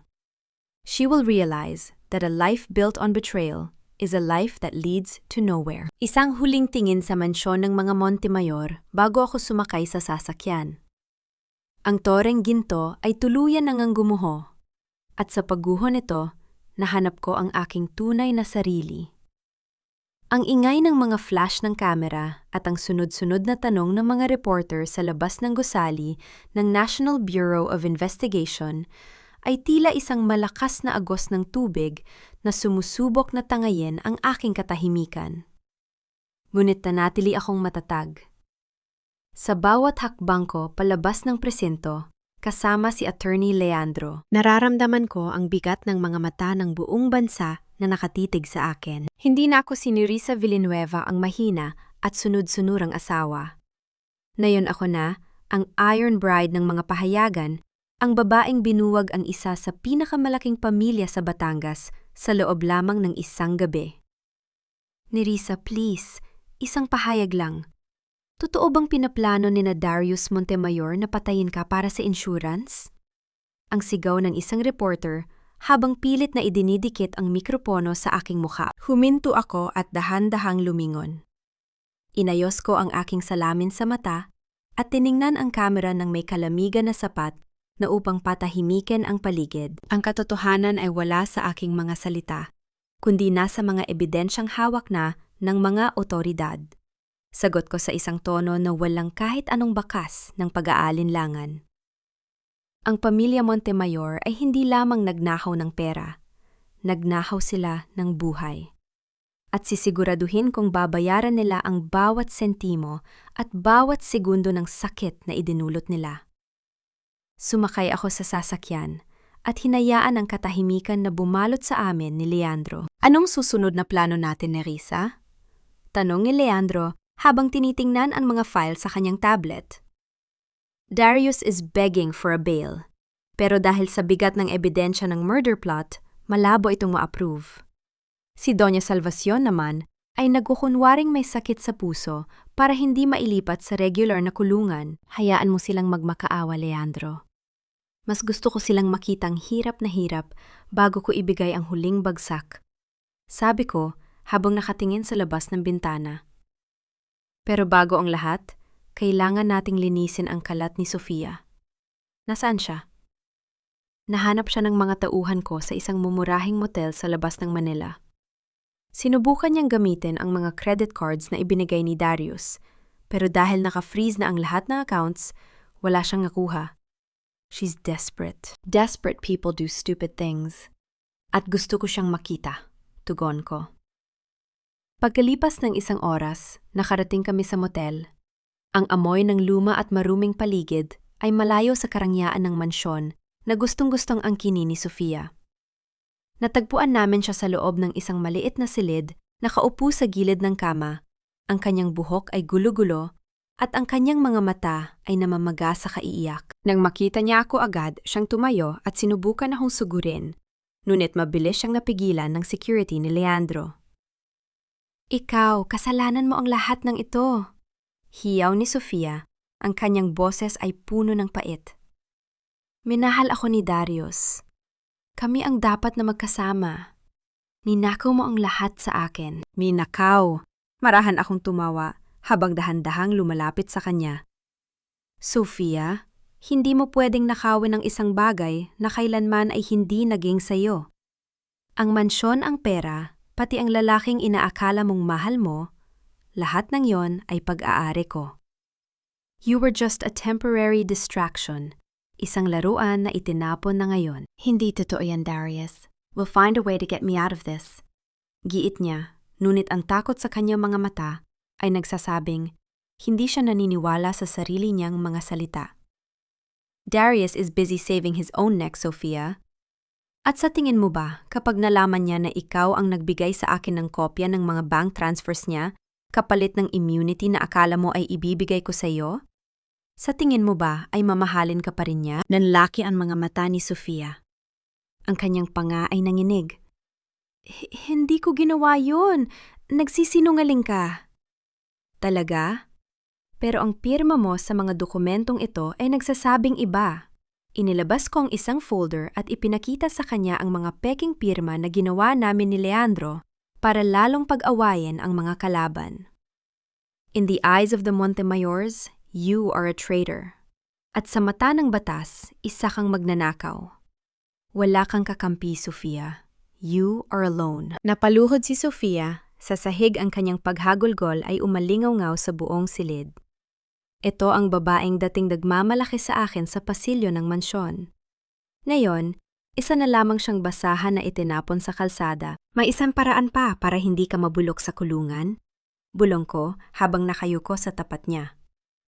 Ibigay mo sa akin ang lokasyon ng iba pang accounts na itinago ni Darius sa ibang bansa.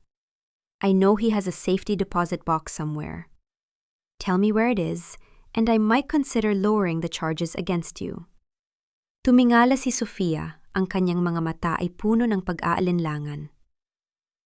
Pangako mo? Wala akong pinangangako sa mga taong traidor. Malamig kong sagot. But you don't have any other choice, do you? Matapos ang ilang minuto ng pagdadalawang isip, ibinigay ni Sofia ang impormasyon. Isang tago at pribadong vault sa isang bangko sa Batangas, nakapangalan sa isang dummy company. Paglabas namin ng hotel, mabilis kaming nagtungo ni Leandro sa bangkong binanggit ni Sofia. Gamit ang aking posisyon bilang legal na asawa at ang mga dokumento ng foreclosure, nabuksan namin ang vault. Sa loob nito, hindi lamang pera ang aming natagpuan. May mga dokumentong nakatago na nagpapatunay na ang pamilya Montemayor ay sangkot sa isang malaking housing scam. Mga bahay na gawa sa substandard na materyales na nagresulta sa pagguho ng ilang units noong nakaraang taon. At ang mas nakakagulantang, Ang mga ebidensya na ang aksidente ng aking ama ay hindi lamang pinlano ni na Salvacion, kundi may mas malaking tao sa likod nito na may kinalaman sa politika. Leandro, tingnan mo ito, sabi ko, habang hawak ang isang litrato.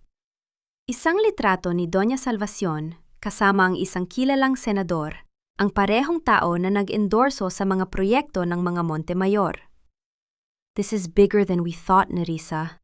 Seryosong wika ni Leandro. Hindi lang ito away pamilya. This is a conspiracy. Bago pa man kami makalabas ng bangko, naramdaman ko ang pag-vibrate ng aking cellphone. Isang hindi kilalang numero ang tumatawag. Hello? Sagot ko. Nerissa Villanueva. Akala mo ba ay tapos na ang lahat dahil nakakulong na ang aking kapatid at ang pamangkin ko? Ang boses sa kabilang linya ay malalim kalmado at puno ng pang-anib. Ang albularyo. Nakatakas siya mula sa presinto kaninang umaga. Nasaan ka? Tanong ko, ang aking mga kamay ay dahan-dahang humigpit sa cellphone. Nasa lugar kung saan ang lahat ay nagsimula. Sagot niya. Ang lawa ay hindi pa busog, Nerissa. At ang kaluluwa ng iyong ama ay hindi pa natahimik. Kung gusto mong makuha ang huling piraso ng katotohanan, bumalik ka rito ng mag-isa. Huwag kang magkakamaling magdala ng pulis. Dahil kung gagawin mo yon, ang mga dokumentong hawak mo ngayon ay magiging abo kasama ng buhay ng taong pinakamahalaga sa iyo. Sinong tinutukoy mo? Tanong ko. Ang kaba ay nagsisimulang gumapang sa aking dibdib. Tumingin ka sa likod mo. Huling wika ng albularyo bago namatay ang linya. Dahan-dahan akong lumingon. Ang security guard na kasama namin kanina ay wala na sa kanyang pwesto. At sa sahig, nakita ko ang wallet ni Leandro na may bahid ng dugo. Si Leandro ay nawawala. Ang bawat patak ng dugo sa pitaka ni Leandro ay tila isang mansa sa aking konsensya. Ngunit hindi nito nagawang palambutin ang aking puso. Sa gitna ng parking lot ng bangko, kung saan ang malamig na hangin ay humahampas sa aking muka, isang matinding katahimikan ang namayani. Hindi ako sumigaw. Hindi ako humingi ng saklolo sa mga taong dumadaan. Sa halip, dahan-dahan kong pinulot ang pitaka at naramdaman ang init ng galit na unti-unting pumapalit sa takot. Ang albularyo ay nagkamali ng kinalaban. Akala niya ay ang mahinang babaeng itinulak niya sa lawa ang kausap niya. Hindi niya alam na ang babaeng nasa harap niya ngayon ay ang nag-iisang anak ni Roberto Villanueva, isang babaeng marunong magbilang ng bawat utang. Kasama na ang interes nito. Mabilis akong sumakay sa aking sasakyan. Hindi ko tinawagan ang pulis ng direkta. Alam kong may mga mata ang senador sa loob ng puwersa. Sa halip, pinindot ko ang isang secret button sa aking dashboard na direktang kumokonekta sa private security firm na kinuha ko noon pang nakaraang linggo bilang backup plan. Code Black, Batangas Lake. Ang target ay si Hermano.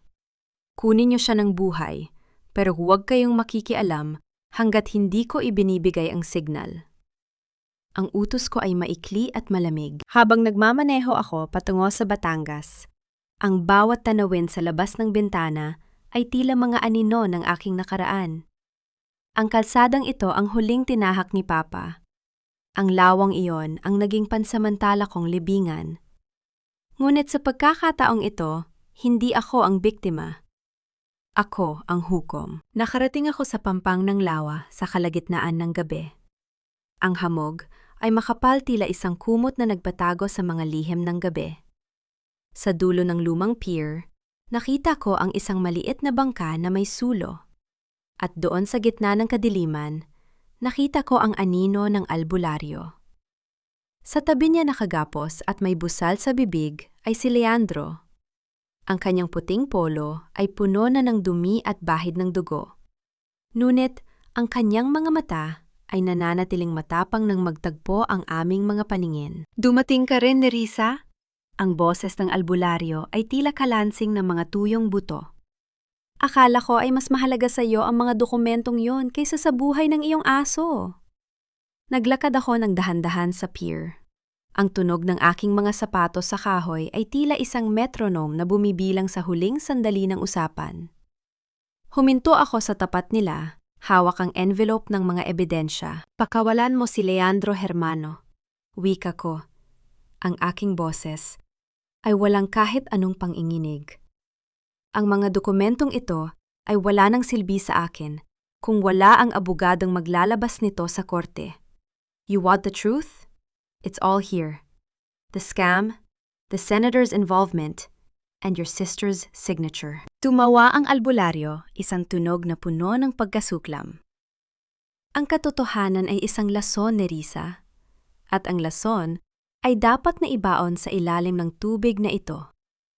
Ibigay mo sa akin ang envelope at baka hayaan ko kayong mabuhay bilang mga tupa na walang dila.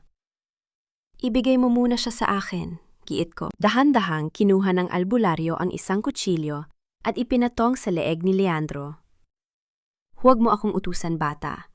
Ibigay mo ang papel o sisiguraduhin kong ang huling makikita mo ay ang pagdaloy ng buhay mula sa lalaking ito.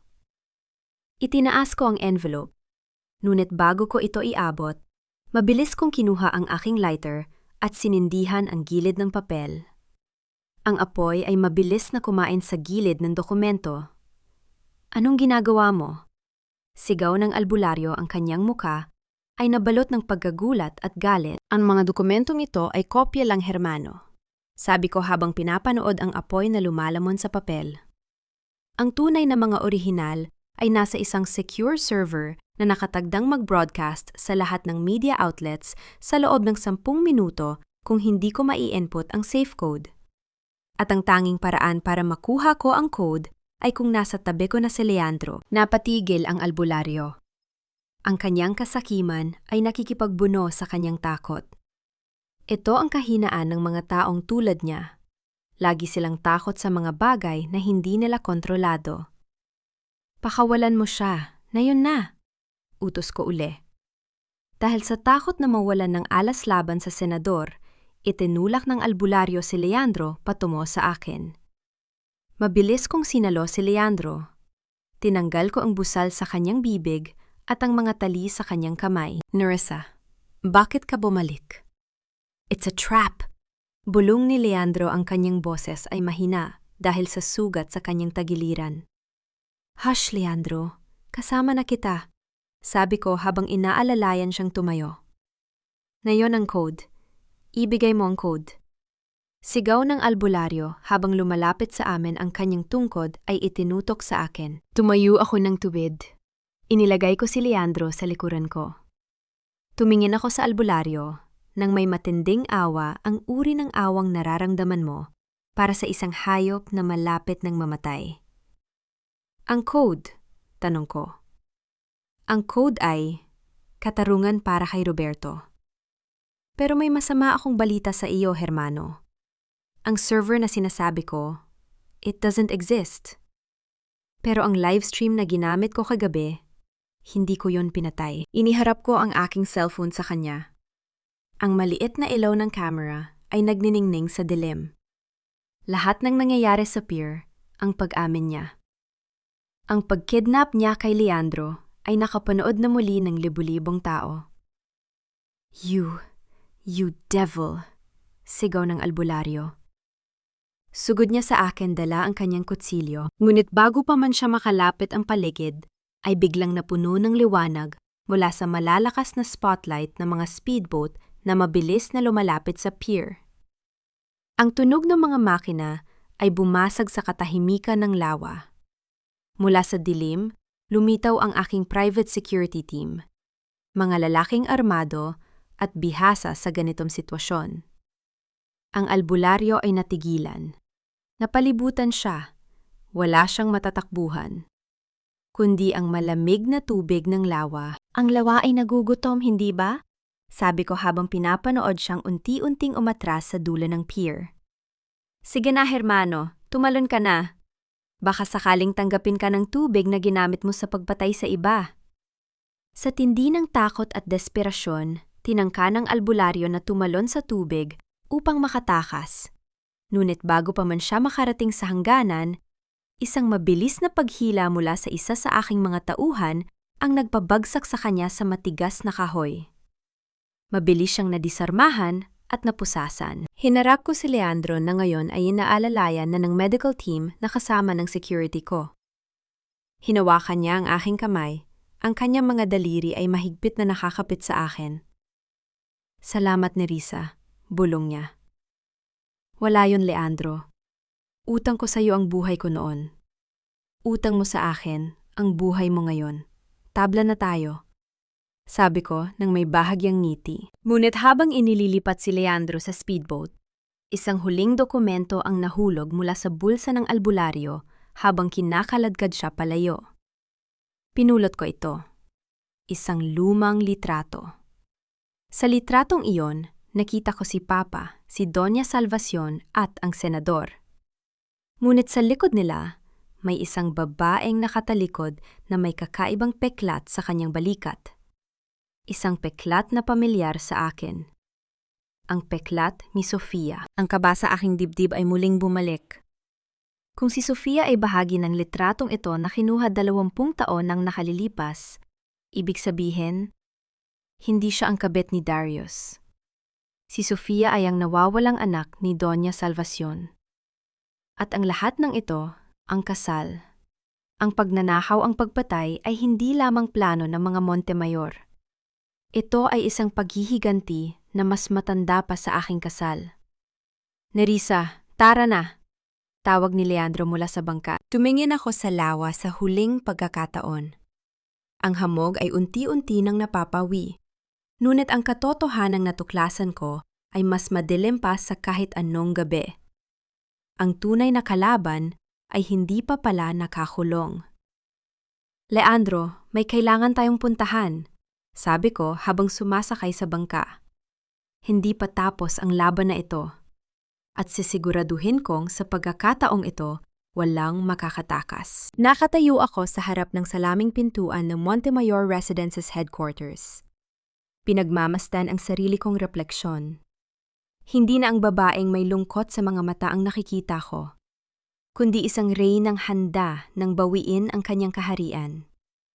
Ang suot kong puting suit ay tila isang baluti malinis at walang bahid kabaligtaran ng duming. Itinatago ng kumpanyang ito sa loob ng mahabang panahon. Ready, ma'am? Tanong ni Attorney Leandro sa aking tabi. Kahit may benda pa ang kanyang tagiliran at medyo mabagal ang kanyang kilos, ang kanyang presensya ay tila isang matatag na haligi. Higit pa sa handa, Leandro?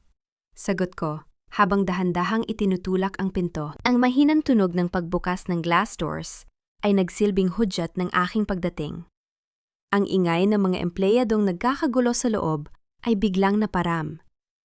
Ang lahat ng mata ay nakatuon sa akin, ang asawa ng kanilang nakakulong na CEO, ang babaeng.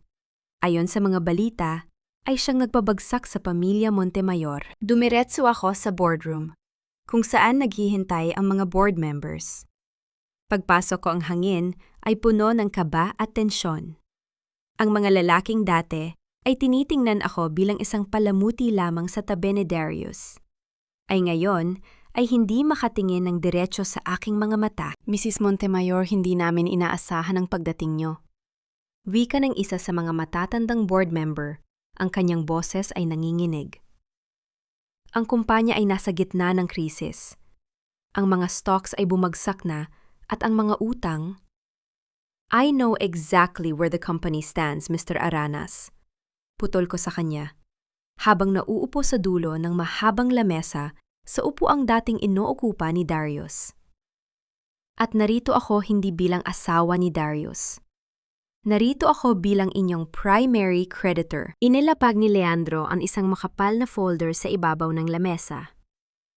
Ayon sa mga dokumentong ito, ang Montemayor Residences ay gumamit ng mga ari-arian ng pamilya Villanueva bilang collateral nang walang pahintulot ng tunay na tagapagmana. Dahil sa default ng inyong mga utang, ang lahat ng shares ng mga Montemayor ay otomatiko nang nailipat sa pangalan ni Mrs. Nerissa Villanueva Montemayor. Isang nakakabinging katahimikan ang bumalot sa silid. Nakita ko ang pagbagsak ng mga balikat ng bawat taong naroon. Ang kanilang toreng ginto ay tuluyan nang ang naging abo. Mula sa araw na ito, ang kumpanyang ito ay hindi na tatawaging Montemayor Residences.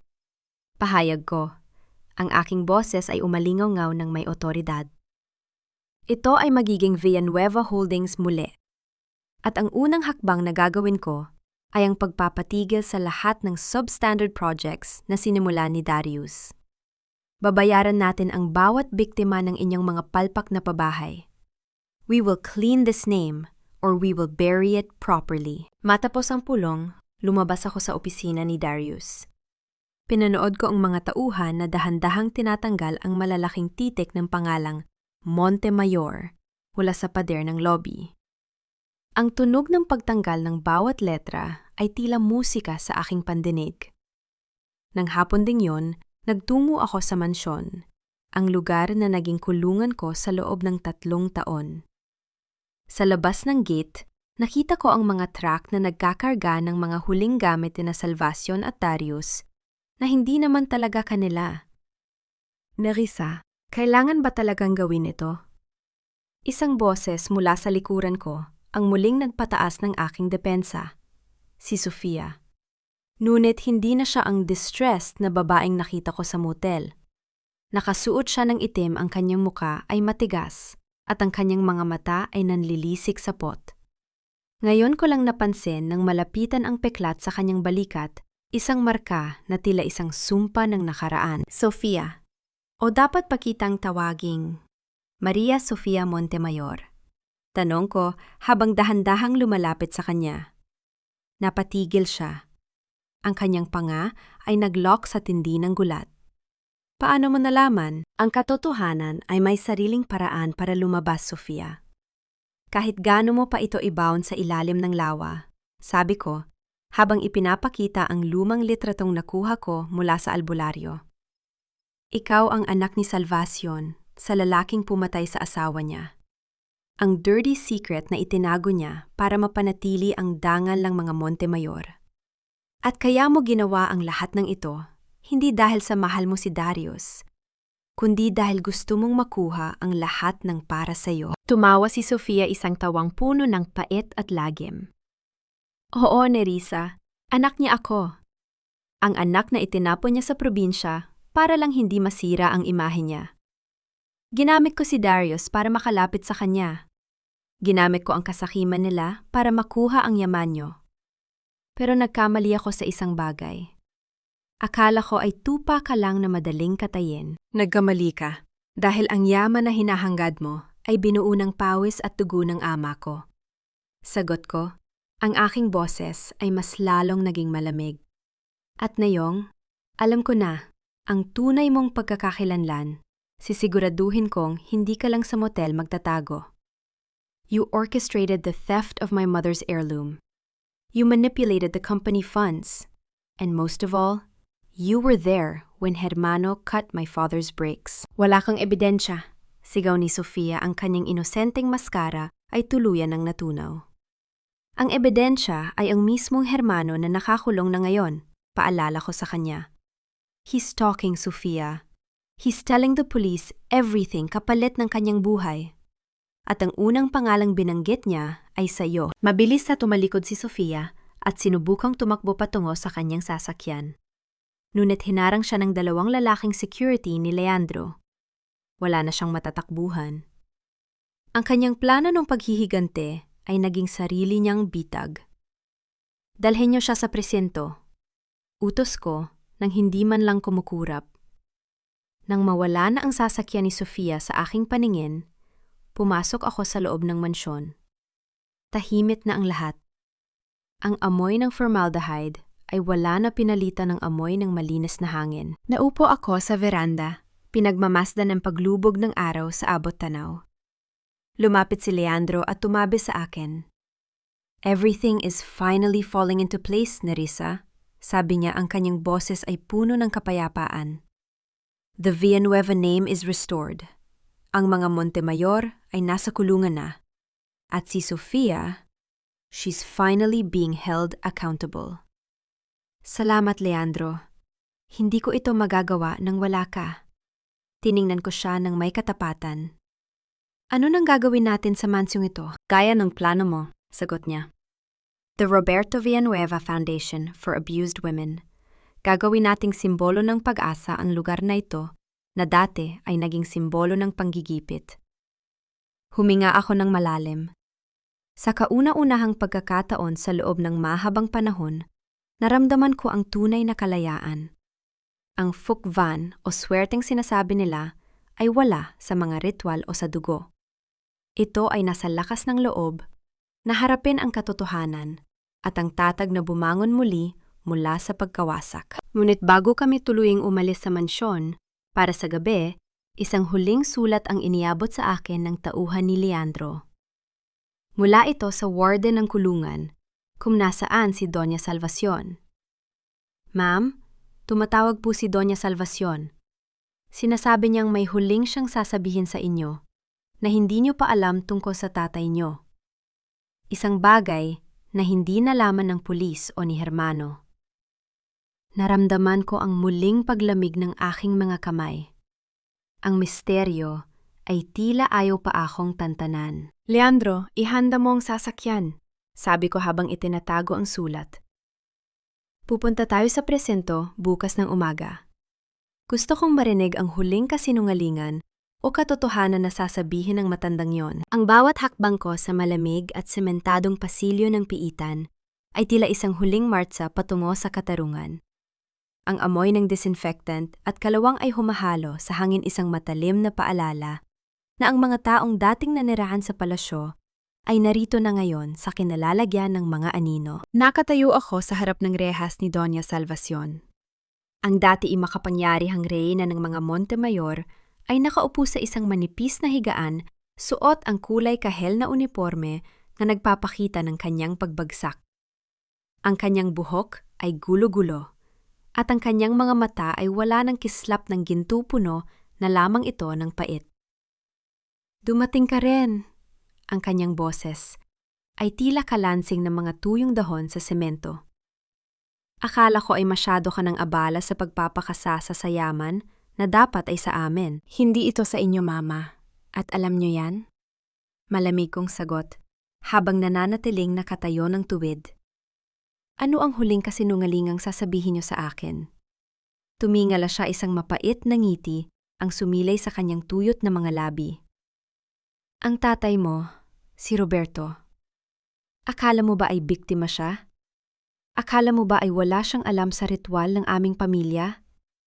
Naramdaman ko ang paghigpit ng aking mga kamao, ngunit hindi ko hinayaang makita niya ang anumang emosyon sa aking muka. Alam niya ni Risa. Pagpapatuloy ni Salvacion, ang kanyang boses ay puno ng panggigigil. Alam niyang ang mga Montemayor ay nasa bingit ng pagbagsak. At alam niya ang tungkol sa ritual ng alay. Pinayagan niya ang kasal niyo ni Darius, hindi dahil sa tiwala, kundi dahil isa siyang arkitekto ng iyong tagumpay. Ipinatalo niya ang ilang bahagi ng kanyang negosyo sa amin para lang magkaroon siya ng dahilan na ipasok ang lahat ng kanyang ari-arian sa iyong pangalan sa sandaling saktan ka namin. He baited us, Nerissa. He used our greed to ensure that you would own everything we had. Napatigil ako. Ang katotohanan ay mas matamis at mas masakit kaysa sa inaasahan ko. Ang aking ama ay hindi namatay ng walang laban. Ginamit niya ang sarili niyang buhay bilang isang metsya para pasabugin ang kasakiman ng mga Montemayor mula sa loob. Ang aking swerte ay hindi galing sa kung anong ritual. Ito ay galing sa pagmamahal ng isang ama na nakita ang panganib bago pa man ito dumating. Salamat sa huling impormasyon, Mama, sabi ko habang dahan-dahang tumatalikod. Ngayong alam ko na, ang lahat mas lalong naging malinaw sa akin, ang tanging sumpa sa pamilyang ito ay kayo mismo. At ang kumpanyang binuo niyo sa dugo at panlilinlang, wala na yon. It's now the Villanueva legacy. Nerissa, huwag mo akong iwan dito, isumpa ka. Ang sigaw ni Salvacion ay umalingaw sa buong pasilyo, ngunit hindi na ako lumingon. Ang kanyang boses ay isa na lamang ingay na tinatangay ng hangin. Dumaan din ako sa selda ni Darius. Nakita ko siyang nakaupo sa sulok na katulala sa pader. Nang makita niya ako, mabilis siyang lumapit sa rehas. Ang kanyang mga mata ay puno ng desperadong pagmamakaawa. Nerissa babe, please, I'll do anything. Sabihin mo sa korte na napilitan lang ako. Mahal kita, alam mo yan? Ang kanyang boses ay gumaralgal, tila isang batang nawawala. Tumingin ako sa kanya nang may matinding pagkasuklam. Mahal Darius, ang pag-ibig ay hindi nakatali sa isang insurance policy. Ang pag-ibig ay hindi nakikipagsabwatan sa pagpatay. You didn't love me. You loved the reflection of your own greed in my eyes. Enjoy your stay here. You'll have a lot of time to realize that Sophia was the only person who truly reflected your soul. Both of you are empty. Umalis ako sa presinto ng may malinis na hininga. Ang bawat pahina ng madilim na kabanatang ito ay tuluyan ko ng naisara. Pagkalipas ng 6 na buwan, ang Montemayor Mansion ay hindi na matatawag na mansyon ng lagim. Ang mga malalaking pinto nito ay nakabukas na ngayon para sa mga kababaihang nangangailangan ng pagkalinga at proteksyon. Ang Roberto Villanueva Foundation ay naging isang kanlungan ng mga taong pinatibay ng sarili nilang mga sugat. Nakatayo ako sa dalampasigan ng lawa sa Batangas, kung saan nagsimula ang lahat. Ang tubig ay kalmado tila isang salamin na nagpapakita ng asul na langit. Kasama ko si Leandro, na ngayon ay masigla na at patuloy na naglilingkod bilang aking pinakamalapit na katuwang at kaibigan.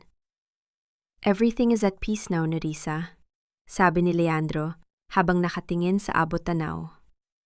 Oo, Leandro, ang katahimikan ay hindi na nakakatakot, sagot ko. Inilabas ko mula sa aking bulsa ang aking lumang wedding ring, ang huling simbolo ng aking pagkakagapos sa mga Montemayor.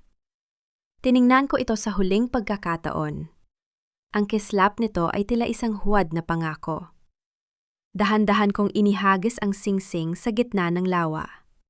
Ang tunog ng pagbagsak nito sa tubig ay lumikha ng maliliit na bilog na dahan-dahang kumalat hanggang sa mawala. Walang ritual, walang orasyon. Isang simpleng pagbitaw lamang. Walang mahiya-hiyang magagawa ang ginto kung ang puso ay bulok. Bulong ko sa hangin. And no miracle is stronger than a woman who has looked through the lies and chosen to stand on her own truth. Handa ka na bang umuwi? Tanong ni Leandro, inaalok ang kanyang kamay. Handa na akong magsimula uli, sabi ko nang may tunay na ngiti. Naglakad kami palayo sa lawa habang ang araw ay dahan-dahang lumulubog, nagbibigay ng kulay ginto sa buong paligid. Hindi ito ang ginto ng kasakiman, kundi ang ginto ng isang bagong umaga. Ang aking tadhana ay hindi na nakasulat sa mga bituin o sa mga ritual ng iba. Ito ay nakaukit na sa bawat hakbang na aking gagawin bilang isang malaya at matapang na babae. Ang kwento ng aking sakit ay tapos na. Ang kwento ng aking tagumpay ay kasisimula pa lang.